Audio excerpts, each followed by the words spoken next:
Welcome back, everybody, to me and Dreadknux Part 2. Hello, Dreadknux. How you doing? I thought you were going to leave me in the silent lurch there. I'm good. It's great to have you back again for Part 2 of this lovely interview. And as we talked in Part 1, we talked a lot on TSS itself, like the main part of the forum. The main part of the site even, not the forum. What am I talking about? But one of the things, there's a couple more things I want to talk about this before we actually talk about SSMB, the forum specifically. One of them is the fact that you've got such a big variety of a team base. I mean, when did people start coming towards the forum and actually be able to start doing all the posting for you? Oh God, I can't when they actually started coming up. I know that I've always had a couple of really close friends that have always wanted to kind of contribute as much as they can. I think 2006 was kind of the tipping point, because I was kind of doing an awful lot of things myself, but even before then I had a few people do news stories and the like. I think it's pretty worth noting that one of the sub-sites that TSS used to own was a website called Sonic News. Yeah. And that was owned by a very close friend of mine called Andrew Paulson. And he basically gave the site to me when he decided that he didn't, want to kind of get any more. So that became merged with the Sonic Stadium. There's actually a really good story about that, which I'll probably ask me about afterwards. It involves a merger. I've been through it all, basically, with TSS. I mean, talking about sub-sites, I mean, TSS is pretty much a family site to an extent in name only. I mean, you've had the Sonic show that's been part of the TSS network. I think Sega Driven's part of the TSS network, isn't it? Yeah. No, we've got some incredible sites. The Sonic show is definitely, it's closer in terms of relevance and stuff. It's very much I guess it's part of the Sonic Stadium, and but it's very much its own thing. It's Jay's video podcast, and he does some funny stuff. It's amazing what he does with that. I think if he was here, he'd call it his little realm of madness, personally. But not a realm of madness, say though. And then there's Lewis, Sonic Yoda with Sega Driven. The thing with these websites is that it's not that we're trying to, like you said, you probably noticed yourself, we're not trying to take websites and say, oh, we're smuggling you big on your own anymore. The whole point with the TSS network, and you probably noticed that that name hasn't really been used for a while, is because, these are our friends, and they asked us if, we had any web space for them. It's just easier for them to be hosted on our web space. We give them their own domain, we give them their own file system and stuff. There's no obligation for them to, feed back into the big TSS pool of, this and that. It literally is just like a good grace service, It's just, hey mate, do you want some space? We've got a few, burning a hole in our pocket, whatever. Yeah, you did mention the TSS network, and that was a much more prominent thing back in maybe 2004-05, and that was really that was more serious than it kind of is today. But the whole point of that was, I thought that as its own entity was becoming too big, insofar as that I always saw the Sonic Stadium as an information resource, right? That was what I thought it was going to be when I launched it in 2000, and then all of a sudden I was doing things like Sonic Fan Club, where I was reporting on stage and I was reporting on fan games and music, and then I was doing things about video, and I was doing news, and I was doing reviews and all the rest of it. And as much as I love doing all of those things, I thought, well, is the site itself becoming a bit too bloated? So the reason TSS Network existed at all was to segment different parts and different themes of the Sonic Stadium and make them their own little mini sites. So Sega Sonic Radio still has its own, kind of website for the time being, and that was its own deal. Sonic Site Awards was its own website.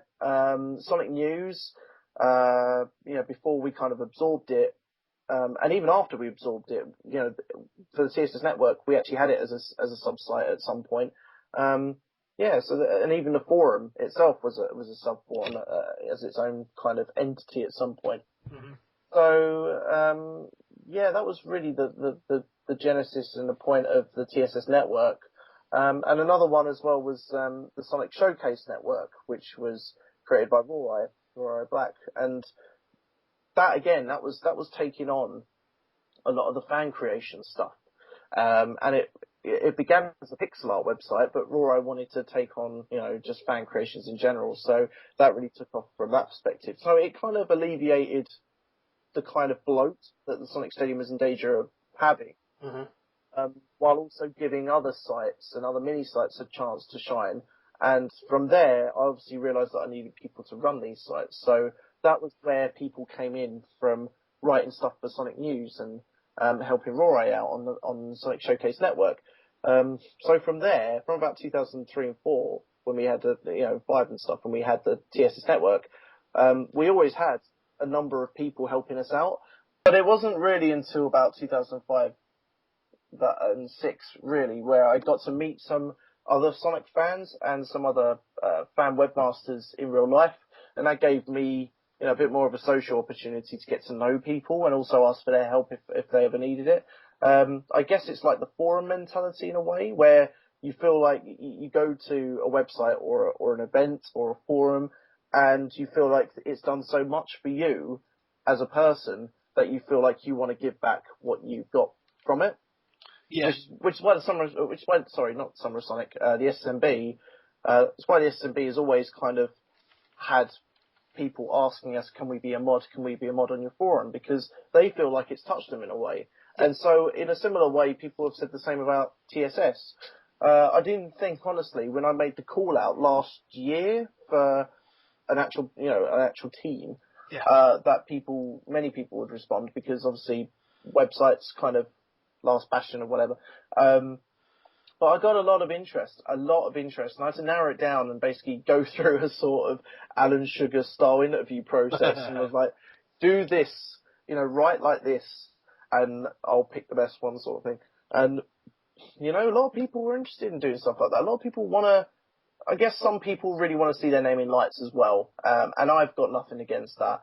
But also, a lot, as well as that, people do really want to say, hello, I want to be, I'm a Sonic fan. I want to share how much of a Sonic fan I am with the world.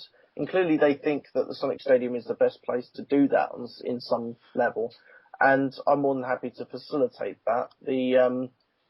That was when I guess 2005-6 was when I first thought that, okay, I kind of need people because I can't do this on my own for much longer. Yeah. But I kind of managed to trundle along. I've always had like one or two other people on TSS.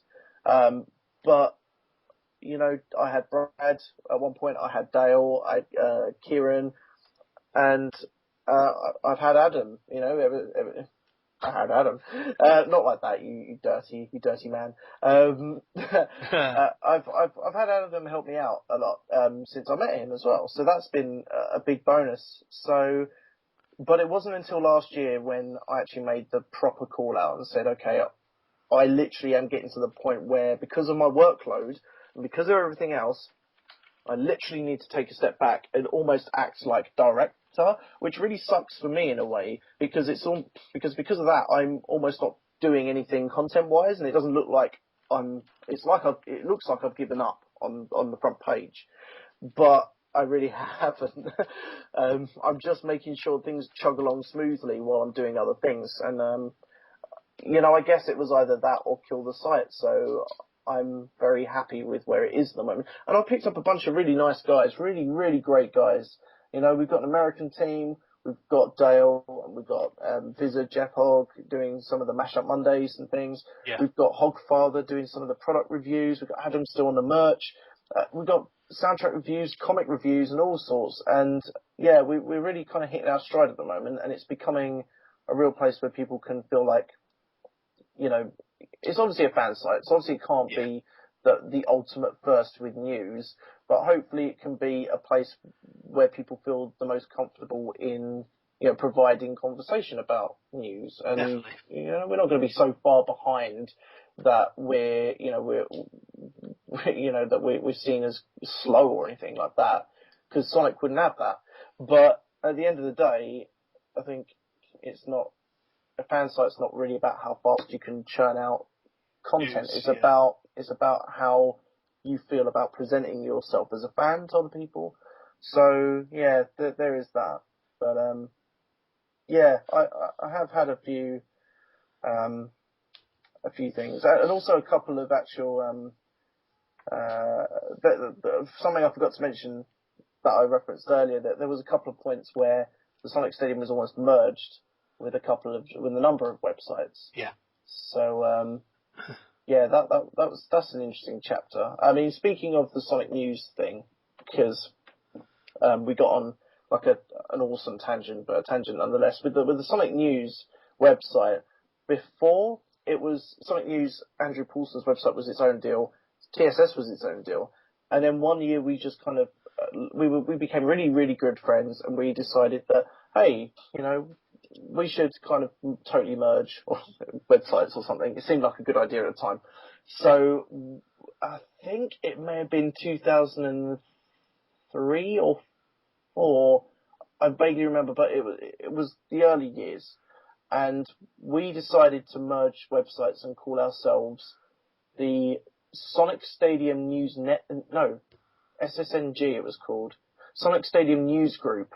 That's what we called ourselves. Bit of a mouthful.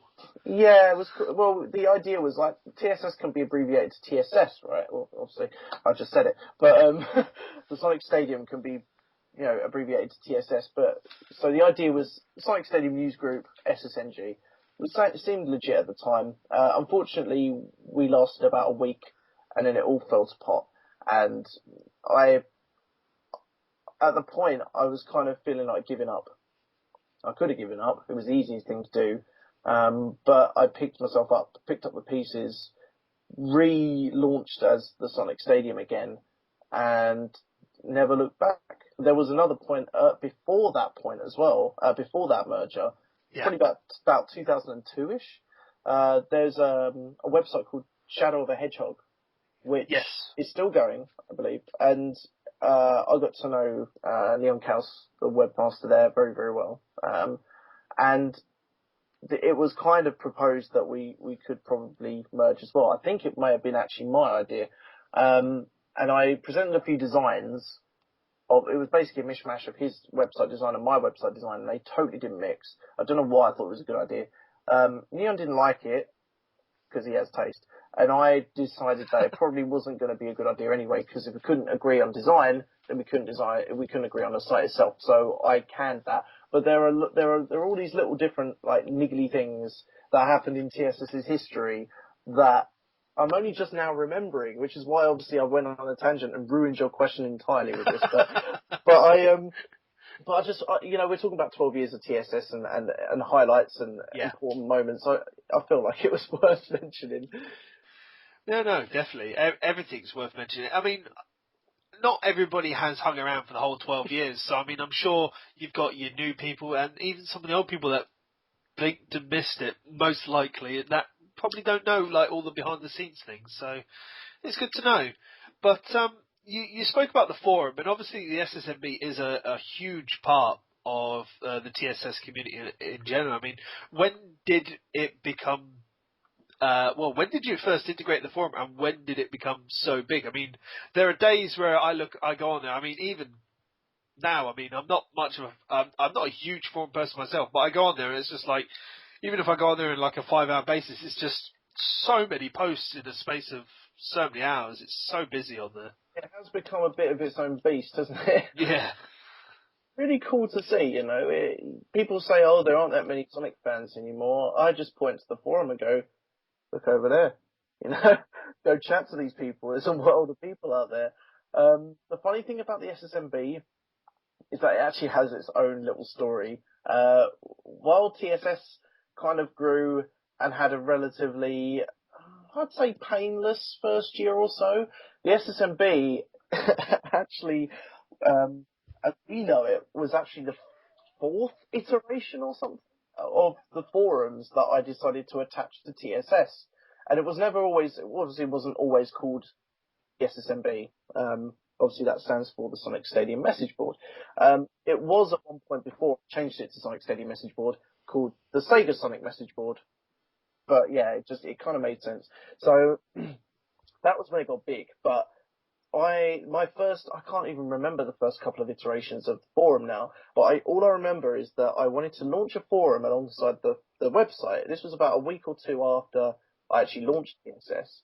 And the reasoning I had was, I'm looking at the Moogle cabin and I'm like, oh, I'd quite like, that sort of activity on my forum, I guess. So I got myself a little easy board, which doesn't exist anymore. I think they're called, Yuku boards or something now, but they were called easy boards, and they were rubbish. But they were free and free hosting. So what can you do? I host it on there. I think it's still out there somewhere. The old Sega Sonic Message Board. But when I first made it, it was called this one thing. It was called something stupid, like really dumb, like I don't know, Sonic Stadium Chat Along. No, now, I don't even know if that was even a real name, but it was a forum. It did its job, except it didn't because no one turned up, which really annoyed the hell out of me. I'm quite an impatient person, so oddly enough, even though I'm quite chilled out, sometimes I'm quite impatient. So it was about a week or something, and there was literally no activity on the forum. And although I was kind of a bit buoyed by one or two, people visiting the site, because I'd see the little ticker go up every day and I'm like, oh, one more person visited today. On the forums, it was a completely different story because, there's no ticker, no website ticker on there, so no bugger's going to show you if they're even if they look or not. So literally dead, and I'm just like, oh, maybe it's something I've done wrong. So within the space of a month, I changed it, changed the name, changed the design, do whatever, launched it, went, hey, it's open again, give it a go, please. No one did. So I'm like, right, okay, this is really annoying me now. I did this 3 times. I think maybe the 3rd time, I do remember before it became the SSMB, I got so annoyed and so frustrated with this idea that no one was coming to the forum that I actually made a brand new forum. This was more of a mock kind of self-defeating thing, but I made the background really garish, put a picture of my fan character on the banner, simply called it Dreadknux' Dead Sonic Message Board. I literally called it that out of sheer. It was like I was having a tantrum. It'd probably be good for psychologists to kind of analyze that kind of sort of weird ass mental breakdown that I was probably having. But the SSMB was called Dreadknux' Dead Message Board, and still no one came. So it was kind of, at least it was a success in that regard. Knowing my luck, people probably would have gone to it, but I just did that out of sheer frustration. And then after a while, I thought, okay, I'm actually going to give it one last go now. And I called it the Sega Sonic Message Board. And at the time, it was just another name, just another whatever. And it kept going. I picked up 1 or 2 people. And by that point, I was like, I'm determined. I'm going to make you my friend, and you're going to stay here. I felt really bizarre creep. I was just like, welcome to my forum. Please stay. Please stay. So people were like, yeah, all right. And one, there was a chap who, like a kid who, she broke his leg or his ankle or something. He had an injury playing football in America. And during his week off, while his leg's in a cast, he comes to the SSMB, and he really enjoys his time there. He was registered under the name of Sonic Guy, and I'm still quite good friends with him now. Every now and again, I still talk to him. He's long since left the Sonic fan base, but his name was Sonic Guy, and for that week, he was like a massive advocate of SSMB. He was like, this place is really cool. It's really huge. Maybe he saw an opportunity actually to, make it bigger so he could, a bit like Wes Weasley style, like, I'm going to make you a star. Oh my God, look at all this. So I think he was kind of seeing a bit of an opportunity there himself, which was fine because, the forum needed it. So Sonic Guy was really, really enthusiastic about everything. And I thought to myself, could this be it? Could this be the tipping point? And Sonic Guy did an amazing job. Like, the week after, he was like, I'm off. I'm back at school next week or something. And, that's not going to stop me. I'm definitely going to come back here. He brought so many people with him over the course of, like, the next 6 months. And we started to get ourselves a little close-knit community, like people that I was talking to on a regular basis in this forum and stuff, and we were getting like to really know each other. Obviously now even though I'd love to do that with the forum, there's just no time anymore. And maybe I've just moved house anyway, so maybe now I have internet again, I can actually make a few posts on the forum and make some new friends now. That would be cool. Friends. Yeah, new friends. But back then it was a really nice thing, and it was the start of something awesome. And yeah, the SSM, that was really when the SSMB kind of blew up. That was again 2001. So that's why I always say 2001 is really kind of a blow up point for the Sonic Stadium and the forum itself, because if it wasn't for Sonic Guy, probably would have been Dread's Dead Forum or something stupid like that. That's brilliant. But no, I mean, SSMB is really, really coming to its own. I mean, there is there's pretty much a page for everyone. There's a subdivider for everybody there, so anyone can find their own way around and just be part of it, really, isn't there? Yeah. We've done so much over the last, 10, 11 years on SSMB. Arguably, we've probably done more on there than we have on TSS, simply to kind of G up the community a little bit and keep it alive. But it's not even really about keeping it alive. It's more about just making sure they have a really cool time. There was a point where we even had our own. Well, we had a role-playing forum, as most forums do. Yeah. We had our own dedicated role-playing forum, like an actual battle game, and we called it the Sonic Battle Stadium. Now, people really loved the Sonic Battle Stadium. It was kind of a victim of its own popularity, though, because it became too big to actually manage. It wasn't. All it was a forum, and I created this whole world where essentially you had your fan character.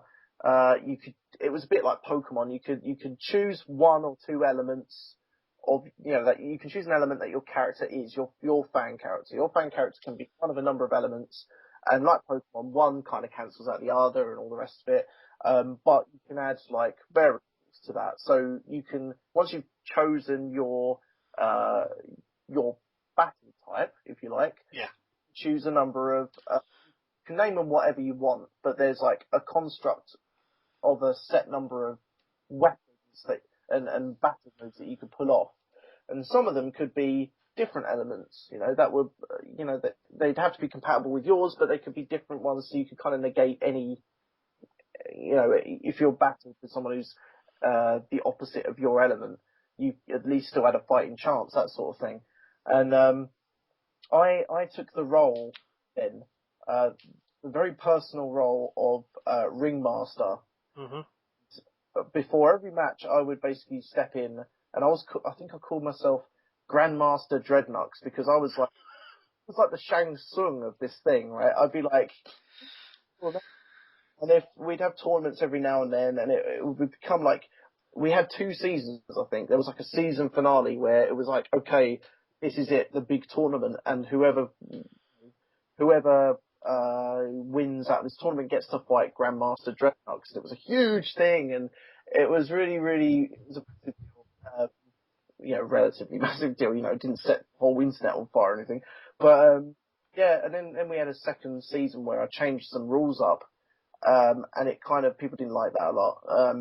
But people still found it very popular. But then after a while, after that second season, I just had to kind of give it up, because it was taking a lot out of my time, and it was kind of, I kind of wanted to get down to the conversation side of things rather than the everybody battle, because that was becoming the reason why people would go. A bit like the roleplay forum, where we don't have that anymore. It was becoming the reason why people would even post, and it kind of negates the point. I love having as many forums as people need to express themselves, but the main point of a forum for me is for people to make friends and for people to, that's, there's a pattern. Everything I do has always been about that, make friends, get to know each other, chat, do whatever.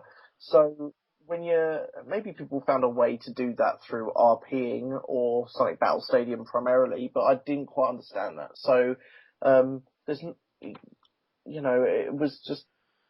it just confused me a lot. So I just thought that, I'd like to focus a bit more on the chatty rather than the slashy. Yeah. So that was my take on it.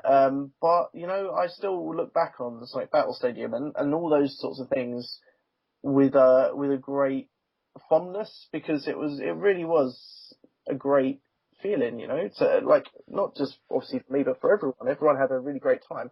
And, I don't know, maybe I'll bring it back for a one-off or something, like a forum. But the main problem with the Battle Stadium in itself was that it wasn't everything was kind of judged by me. You had to one move was, you had to make a post to do a move, and you had to wait for me to make sure it was legit before.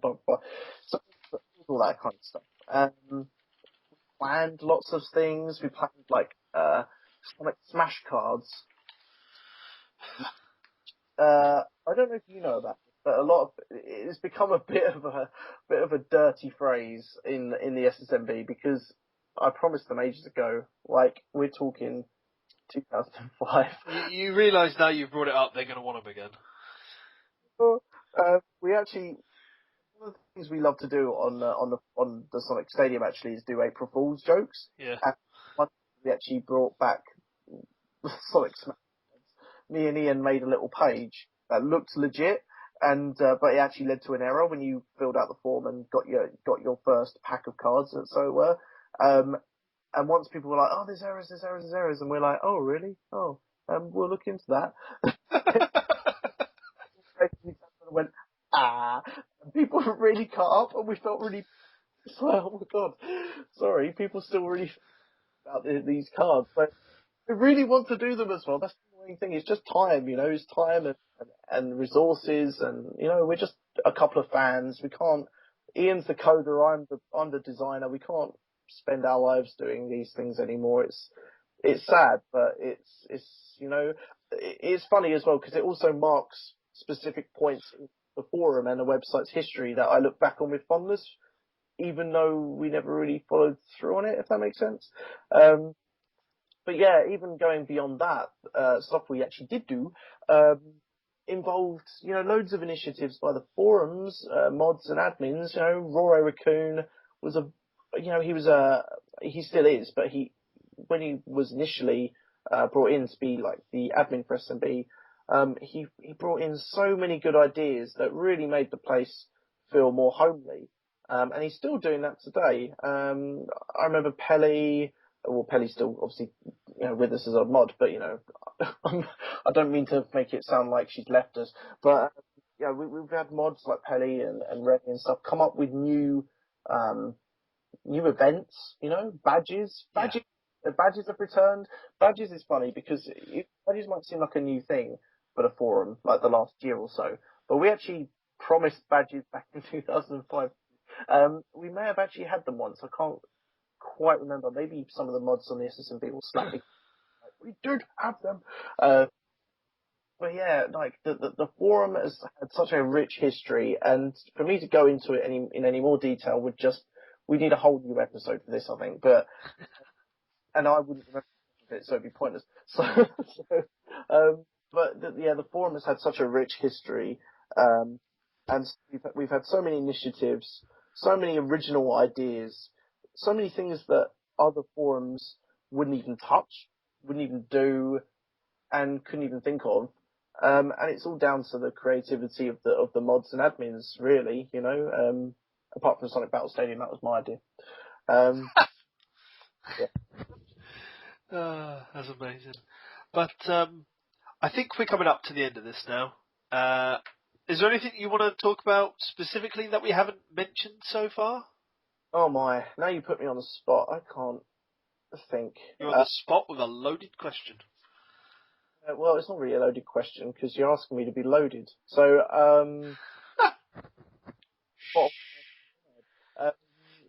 let's think here. The Sonic Stadium I guess it's been synonymous with website design as well. Like every 5 minutes, I've made a new website design. It's stupid. I need to really stop doing that. But I just have such a love for web design. I think that's one area where I still think I feel like I can contribute a lot. Yeah. In spare time, to make the site look a bit prettier. Add a few things where I feel like it's really, really cool. Give people direction and things. I honestly can't. There's so many different things that TSS has done, has achieved, or has otherwise set the stage up for in terms of community-wide elements. But at the end of the day, I'm just doing something that I really enjoy, which is being a Sonic fan. And I'm really happy that people still find enjoyment to come on the Sonic Stadium and read what we have to say, and even if it's just relaying news and stuff. I'm as we go into like our 12th anniversary, I really want to kind of put down a heavier focus on the fact that it's a fan site. So I really want to put down a few more personal effects on the site, like a few more blogs, a few more, this is me, I'm a Sonic fan, this is what's eating me today, or I'm a fan and, this is what I find cool about Sonic today. So more community viewpoints, as it were. Yeah, I think so. I don't want to be as glib and say, let's just do lots of opinion pieces, because that's not really where I'm coming from. I'm still trying to work it out, but I think at the moment I've always been, for the last 5-6 years, in a state of flux where when the site lost a lot of its data the last time, we still haven't really fully recovered. We've got a lot of information that's still on my hard drive. It's on this hard drive. And I haven't found the time to add it all back yet. But half of the reason why I haven't simply added it yet is because tastes and the way we consume media and content is changing. Yes. Sonic Stadium now, the header has a tab for news, games, comics, animation, media, blah, blah, blah. The comics, animation, and games bit, it used to be an absolute treasure trove, completely comprehensive, back-to-back database of information. It wasn't like a wiki database. It was all like hard-coded web pages of information. People don't do that anymore. If people want information, they go to a wiki, and somewhere like Sonic Retro is the place where people normally go to, because that's a collaborative effort. And again, as we were saying before, collaborative websites, they've thing, but we're talking collaborative art projects, collaborative music projects, even collaborative websites. That's where Sonic Retro has really kind of made their mark on the community, and that's a wonderful thing. But it's also, as a side product of that, also made me wonder, what's the point in adding coded information? Because people come to the Sonic Stadium to read the updates, they read the blog. So it becomes a question of, how do I present information I have? I know I have a rich wealth of information that's still to be added, but it's a case of, how do I present that now? I can't present, maybe I can, but it will fail if I present it in the same way as I've always done, staying stuck in the past or whatever. It really has to come from a new way of thinking, and that is really kind of my main dilemma at the moment, which is why I guess it's taken so long to rebuild the site. But yeah. On the other hand, I feel really quite honoured that people still find enjoyment in the Sonic Stadium. And even though I don't write so much anymore, I'm still very much a big part of it. And I feel like I'm kind of am still talking to fans vicariously through the people who work so hard, like Dale and Vizard and Hogfather and and everyone else. Uh, I feel like I'm kind of speaking directly to fans vicariously through them in a way, because they're doing such a great job in doing things the way that I would like to see on the Sonic Stadium, and they're loving it too because they feel like they're contributing to something that really satisfies them. And in a way, I guess I'm just really happy that everyone's really happy. That the site's still going, and I'm still figure out how to. I'm happy that I've got an amazing team who writes content for the site and are actually gearing up to take that to the next level now as we go into the 12th birthday. And I'm really happy that people still find enjoyment out of that. And there is a very, very active community out there as well. And I want to get behind that. I want to get behind that as much as I can. As much as I've got so much other things to do with my work life and personal life now, I really still want to make a difference, and that's really never changed. I just hope I can continue doing it for some time. I guess it's either kill the site or somehow find a way to make it work in my life, and I don't think I'll ever not a part of the Sonic Stadium's life in one way or another. I just can't. I just can't. It's been going too long, damn it. But You'll be there when it hits 25 then, and leaves the nest. maybe, I don't know. I'm so proud of everything, and really happy and honoured and really humbled that people even see it as a massive website that's that is inspired so many. That really touches me. So to everyone who's ever read the website, to everyone who's ever contributed, and to anyone who's ever been my friend or wants to be my friend, thank you very much. You are amazing peoples. I love you to bits. There we go. And I think that's a perfect way to end this lovely two-part episode on the TSS and SSMB and Friend Master Dreadknux himself. Master? I have never. Battle Master Dreadknux has turned into Friend Master Dreadknux. It's like an evolution. Involved. Yeah. Be. Otherwise, I'm gonna just not bother. Or I'll do a boost dash, and you don't want that because I'll just boost dash into your face. Only if there's a straight line. Yes, I know where I'm going. But yes, thank you very much to my awesome guest, Mr. Svend Dreadknux Joscelyne, for joining me. Thank you very, very much for having me, my friend, and thank you to anyone who's listening for actually bothering to listen to my whiffle. It's been a pleasure. Thank you. No worries. But yes, you'll find all links to the SSMB in the description box below, as well as TSS. Do go check out the 12th anniversary celebrations that are going on this week when the video goes live. So go there, be part of the community, and see what way you can give back to the community, as many others do as well. Until then, that's goodbye from me, and I'm sure it's goodbye from Mr. Joscelyne. Yep, goodbye. Goodbye, and we'll see you next time on the Community Spotlight. Good night.